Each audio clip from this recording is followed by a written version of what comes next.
Hi, this is your Chief Science Officer, Brazos Minshew. Welcome to Wellness Talks. Today we have a very special guest and a personal friend of mine, Dr. Jeffrey Robinson, who's going to speak with us about his area of specialization, which is chronic pain and inflammation. So welcome to our program, Jeff. Thank you for having me. Well, you know, we are dealing with a nation that's literally on fire, people who are experiencing pain and inflammation, and you're the expert. So tell us a little bit about the process of inflammation. What does it mean? What does it do? What is the function of inflammation? You know, the function of inflammation is a initiation of a healing response from the body. It can be caused by a number of different things. I see a variety of conditions in my office that show inflammation and come from a number of different sources. So injury, for example, a good cause of inflammation. How about chronic toxicity or nutrient deficiencies? Absolutely. Today's patient's a much more difficult patient to treat. They've all presented with those types of symptoms, and the good doctors, the good pain doctors out there will realize that and use a multitude of different modalities to treat that. Stress? Stress is another big factor as well, combines on top of the toxicity to create even more complex patients that have more inflammation. Wow. And you mentioned a moment ago that pain can actually be something that's caused from the outside or from the inside. Give me a good example of pain from the outside. Pain from the outside would be someone at the gym who does too many of one exercise or does a new exercise they're not used to and creates an inflammatory pain. Okay. That's auto accidents? Even more so. Whiplash case, tearing muscle, tearing tissue, all create inflammation. Falls, injury, slip and fall. Yeah. All acute injuries, all are creating inflammatory cycles that can affect any part of the body. Okay, but just to hold that thought for a moment, we said that was part of the healing process. So it's a way your body's trying to deal with those injuries. What about an injury from the inside? How does that, what might that look like? Give me an example of an injury from the inside. An injury from the inside may look like someone with a stomach problem. Let's say an ulcer. That's a great example of inflammation from the inside. That can be caused by a food, a bug, or something of that sort that's creating an inflammatory cycle on the inside. Some patients know about it, some patients don't. Atherosclerotic plaquing the arteries, another form of inflammation. So heart attacks, strokes are also part of the inflammatory process. Correct. Very interesting. And do they exhibit with some forms of pain from that kind of inflammation? Some do. Those are less likely patients I'm going to see in my office, but they are things I have to recognize and get them to the right provider. But I do see other forms of inflammation that start from the inside that do create pain. Let's say a rheumatoid arthritis patient may have food toxicity issues or other environmental toxicity that is attacking joints and creating inflammatory pain. Right, that's the autoimmune response, and that creates pain. True? Absolutely. Yeah. What's the function of pain? What's pain really do for us? You know, pain, I would say, is a signal from the body that something's wrong. It's telling us that there's a problem in an area of the body and maybe telling us not to stop doing something. Okay, so if the stove is hot, take your hand off. Yeah, that's a great yes. Okay. Absolutely. All right, very good.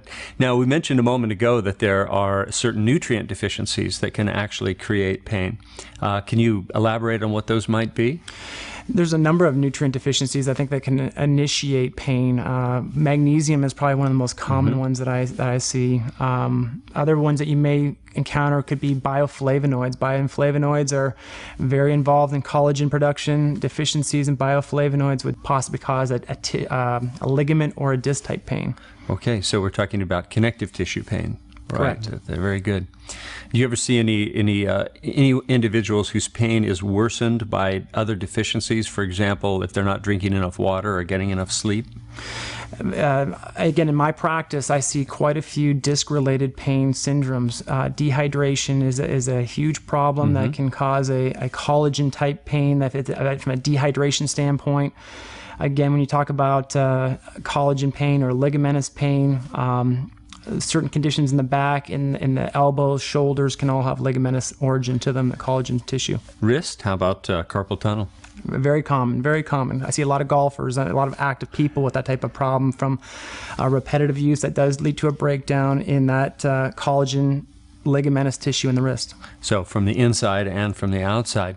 And you mentioned magnesium. We have an excellent supplement that's very, very high in magnesium. It's a form of a multiple vitamin called Welavo, and it's probably the highest magnesium supplement we have. We do have a number of others that are very high in magnesium as well, but this is probably our chief. However, the premier product that TriVita has is Nopalea, which contains bioflavonoids in the quercetin family that are called betalins. And the betalin bioflavonoids are actually put out that fire of inflammation. But we discussed the process of inflammation as being the trigger for pain. And we also discussed that pain was giving us a message. What if we are able to reduce the pain, but what if we're able to reduce the inflammation, but the pain really doesn't reduce concomitantly or at the same time? What may be causing that? What may be one of the irritants that can create pain, even though the inflammation is starting to drop? Again, what is the origin of the pain? And that's one of the things that I try and establish in my practice when I'm looking at a problem. What tissue, what origin is it coming from? Is it a muscle? Is it a ligament? Is it a nerve? Is it a disc? Is it a joint? Each of those structures are going to have different components of what can create the pain. We talked before, again, about a deficiency or toxicity. If I can identify that it's a muscle that's causing the pain, maybe it's a magnesium deficiency. Maybe it's a lactic acid accumulation from overuse, creating a trigger point that I need to do a musculoskeletal type technique on it to remove that. So you'd classify lactic acid buildup also as a toxin? Absolutely. Again, a product of dehydration, of overuse, of chronic overuse to accumulate these lactic acid type pockets. And how about environmental toxins? I see them all the time. Very common in today's society. We're going to see environmental toxins, mercury, aluminum, formaldehyde, acetones. All of these play a part in terms of creating a inflammatory cycle. Difficult to diagnose, but definitely play a role in inflammation. And that can create the pain then? Absolutely. Sure. Pose a difficult type situation to pain doctors, because when all other sources of pain have been removed, you then have to start looking at those types of sources of pain. And in complicated patients today, it's definitely something we need to address. Yes, right. So in this case, using some form of detoxification then would be the appropriate way to deal with chronic pain. Absolutely. It's a key component that I think in my practice anyways allows me to get patients a result that may not otherwise be achieved through structural means. I understand that there is a strong relationship between chronic pain and unrelenting pain and vitamin D deficiency. Can you speak to that? Very common in today's society. We're an indoor society. We're a sunscreen society. We originally weren't intended for that. We were meant to be outside, gathering sunlight, playing golf, and using that vitamin D in all the ways that it can be used to support the immune system, balance the immune system, and also curbing inflammation with that as well. Yes, vitamin D is an anti-inflammatory. That's very interesting. As we've discovered that there are some elements where vitamin D actually plugs into the nervous system, and so therefore anybody who has chronic constant pain can benefit very frequently from taking vitamin D. So we've talked about the bioflavonoids as being a good way to break that pain and inflammation cycle. Now we've talked about magnesium, we've talked about vitamin D, but we've also had the discussion about some of the deficiency states from other things: sleep, water. What would be another? Exercise? Exercise could be one. Possibly zinc deficiencies could be another source of that as well. Again, you're talking about the muscle tissue. We talk about magnesium as being one. We talk about calcium as another. Deficiencies, different sources of that can create that type of deficiency. Again, the most common ones I see in my practice are typically zinc and magnesium and dehydration. And bioflavonoids. Yes. And then we also have toxins, like environmental toxins. And you had mentioned something about food toxins. Can you kind of give us a synopsis of the most common food toxins that are associated with inflammation and pain? Absolutely. And I've been made aware of this in my practice, again, dealing with these more complicated patients and trying to solve these patients.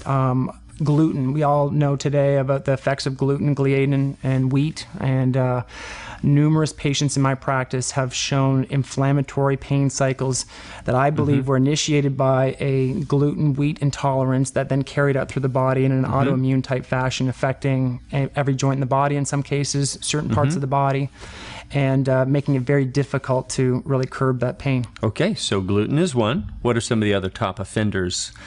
Casein, milk products. Milk products, yeah. Again, you're dealing with casein, which is a very difficult protein to digest. Other ones that include, you're going to see eggs. Eggs a lot of time could cause problems for individuals. Soy is another one as well, a difficult protein to digest. Yeah. And also there's members of the nightshade family that I think also pose difficulty. Especially with rheumatoid conditions, true? Absolutely. These patients are very special and have an autoimmune reaction that can be aggravated by a number of different types of foods. Okay, so we've talked about injury, and we've talked about deficiency, we've talked about toxins, and the last thing that we'll discuss is about the effect or impact of stress on chronic pain. But we're going to wait till we have another time to get together. Great. And we're going to have an entire show just strictly talking about the pain and inflammation cycle as it relates to stress. So thank you very much for coming on the program today. Thanks for having me. Remember, you've heard many different remedies that you can all apply to all the conditions that you might be facing that are surrounding pain and inflammation. But we have some remarkable products and some remarkable ethics, some things that we can do for ourselves that can really help us reduce that pain and inflammation cycle. Inflammation's our friend as long as it's kept in balance, and health only comes from healthy habits practiced every day. So until next time, have a great day, and we'll see you again.